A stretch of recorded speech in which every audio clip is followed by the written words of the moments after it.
स्मृति पटल के रूप में यह पश्मीना शॉल और उसके साथ माता भगवती की, मां वैष्णो देवी की यह प्रतिमा जी से कि वे डायरेक्टर ONGCHR और यह प्रारंभिक कार्य की शिला प्रशस्ति का उद्घाटन करते हुए माननीय केंद्रीय मंत्री श्री हरदीप सिंह पुरी और माननीय उपराज्यपाल जम्मू कश्मीर श्री मनोज सिन्हा जी।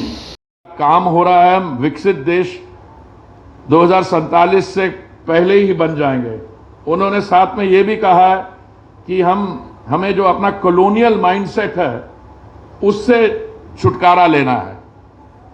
देखिए, बकायदा हमारी 2047 में we may be only 100 years old as an independent country, पर हमारी जो संस्कृति सभ्यता है ये 5000 या 7000 वर्ष पुरानी है।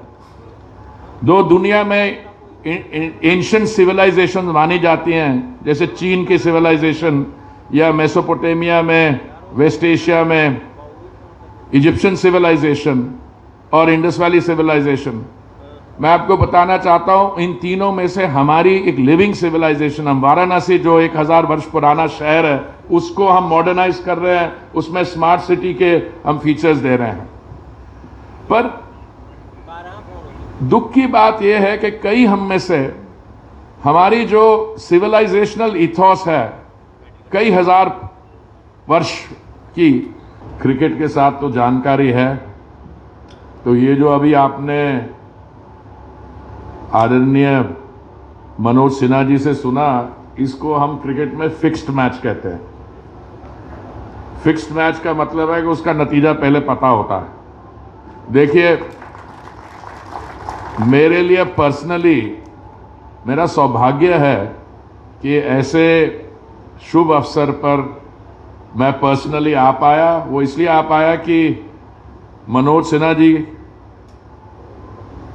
ने मुझे बुलाया, और मैं समझता हूं कि ये बहुत मेरे लिए एक ऐसा मौका है जो मेरी मेमोरी में हमेशा एच्ड रहेगा। मैं आ ही रहा था जम्मू, मेरा प्रोग्राम बना हुआ था।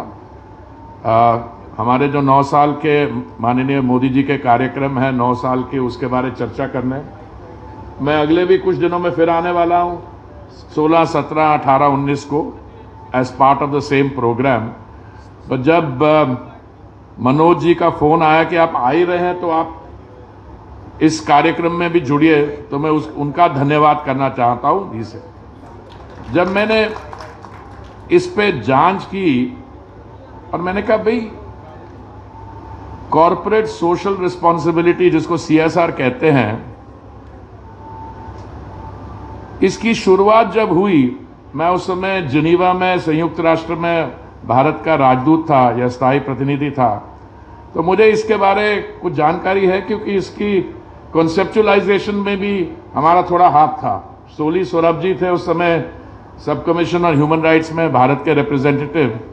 तो ह्यूमन राइट्स की जब चर्चा होती थी तो कहते थे कि ये ह्यूमन राइट्स किसकी जिम्मेवारी है, क्योंकि स्टेट को हमेशा ऑल पावरफुल माना जाता है और इंडिविजुअल को बड़ा वीक माना जाता है। तो क्या ह्यूमन राइट्स वायलेशंस कौन करता है? स्टेट करती है।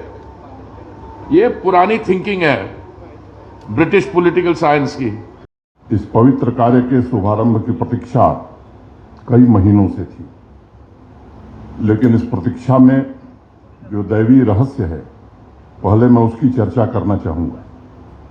मैं जहाँ का रहने वाला हूँ, उत्तर प्रदेश में गाजीपुर, वहाँ एक बड़े प्रसिद्ध संत हुए भीखा साहब। भीखा साहब ने लिखा कि कृपा करी कब मिलेंगी दहु कहाँ कौने भेख। भीखा साहब कहते हैं कि जिस दिन आपके अंदर राम नाम की धुन बजेगी, उसी दिन से पागलों की तरह द्वार द्वार जाकर गुरु को ढूंढा जाए और सदगुरु किस वेश में मिल जाएंगे ये पता नहीं। तैयारियां श्राइन बोर्ड और जम्मू कश्मीर प्रशासन ने पूरे मुकम्मल तौर पर की है और हर कोशिश होगी कि देश भर से जो श्रद्धालु आवे वो एक अच्छा अनुभव लेकर के जाएं। बाबा का तो दर्शन करें ही, यहाँ के लोगों की जो मूल विरासत है उसे भी अनुभव करें। ये सच है कि इस बार बर्फबारी ज़्यादा हुई थी, लेकिन बीआरओ ट्रैक का काम कर रहा है, 15 जून तक काम पूरा हो जाएगा। यात्रियों की सुविधा की दृष्टि से भी कई पहल हम लोगों ने प्रारंभ की थी। चंद्रकोट का भवन आप सब जानते हैं कि पिछले बार यात्रियों ने उसका उपयोग किया। मैं आभारी हूँ ओएनजीसी का और उसके चेयरमैन माननीय मंत्री जी का, हरदीप पुरी जी का।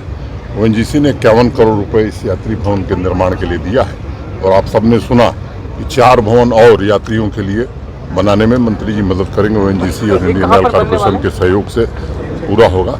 2 जमीन मैंने अपने भाषण में जिक्र किया था, एक बालटाल और एक जैसे आप कश्मीर में प्रवेश करेंगे जहां वालनट फैक्ट्री थी उसके बगल में 2 जमीन आवंटित हो गई है। नूनवान कैंप के पास भी हम जमीन देख रहे हैं। मुझे लगता है कि इसके कारण सुविधाएं काफ़ी बढ़ेंगी। और एक जो प्रमुख बात मैंने बताई, माननीय प्रधानमंत्री जी के निर्देश पर NHIDCL चंदनबाड़ी से पंचतरणी संगम टॉप होते हुए बालटाल तक की सड़क की DPR बना रही है। वो एडवांस स्टेज में है। एक बार DPR पूरी हो जाए तो उस सड़क का निर्माण भी भारत सरकार के सहयोग से हम कराना चाहते हैं। सड़क निर्माण के बाद मैं मानता हूं कि हमको यात्रा का समय भी अधिक मिलेगा, जो चुनौतियां वो भी हमारी कम होंगी और संगम टॉप से बाबा की दूरी केवल 2 किलोमीटर रह जाएगी। तो मैं आप सबके प्रति भी हृदय से कृतज्ञता ज्ञापित करता हूं कि समय समय पर आप लोग इस यात्रा के प्रति भी और देश भर के भक्तों के प्रति भी सद्भावना रखते हैं। इस बार G20 जो है सर सक्सेसफुल रहा काफ़ी चुनौतियों के बावजूद। कल आपने एक सुरक्षा बैठक भी ली। इस बार क्योंकि यात्रा को लेकर भी काफ़ी चुनौतियां हर साल रहती हैं, उसके लिए सुरक्षा ग्रिड किस तरह से तैनात है? मैं समझता हूँ कि चुनौतियाँ आती हैं और चुनौतियों का सफलतापूर्वक सामना करने के अब हम लोग अभ्यस्त हो गए हैं। अंतर्राष्ट्रीय स्तर का इतना बड़ा आयोजन आज तक जम्मू कश्मीर में नहीं हुआ था। आज़ादी के बाद पहली बार G20 के टूरिज्म वर्किंग ग्रुप का आयोजन हुआ और मैं कह सकता हूं कि यहाँ के लोगों ने भी बड़ा सहयोग किया। जम्मू कश्मीर के निवासियों के सहयोग के कारण, प्रशासन की प्रतिबद्धता और सिक्योरिटी फोर्सेस की सजगता के कारण एक नया इतिहास जम्मू कश्मीर में बना है और यही बदलता हुआ जम्मू कश्मीर